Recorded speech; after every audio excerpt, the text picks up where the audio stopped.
Lakshmi. Hi Jessica. ఇక్కడేం చేస్తున్నావు? అది అమ్మ కోసం వెయిటింగ్. అవునా, రేపు సండే కదా, స్కూల్కి హాలిడే కదా, ప్రోగ్రామ్ ఏంటి? ఇంకా ఏం ఆలోచించలేదు. అవునా, అయితే రేపు నాతో పాటు చర్చకొస్తావా? చర్చా? సరే వస్తాను. Thank you. అవును, స్కూల్లో అందరికిచ్చి నీకు ఇవ్వడం మర్చిపోయాను. ఏంటి? తీసుకో. ఏంటిది? ఇది వెంకటేశ్వర స్వామి ప్రసాదం. వెంకటేశ్వర స్వామి ప్రసాదమా? నాకొద్దు. ఎందుకొద్దు? మేము దేవుడిని నమ్ముకున్నాం. ఇది కూడా దేవుడి ప్రసాదమే. అయినా వద్దు, ఆయన దేవుడు కాదు, సైతాన్.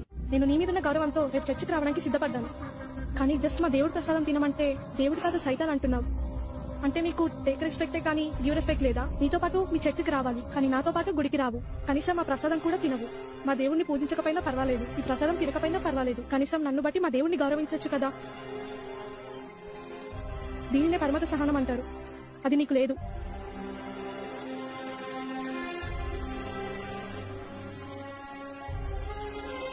ఓయ్, ఒకటి గుర్తు పెట్టుకో, హిందువులంటే ఓర్పు సహనం మౌనంగా ఉంటారనుకుంటున్నావేమో. మేము నిద్రపోతున్న సింహాలం, లేపద్దు. మా ఆత్మగౌరవం ఒక్క పిలుపుతో భారతదేశం దద్దరిల్లిపోతుంది. అదే జై శ్రీరామ్.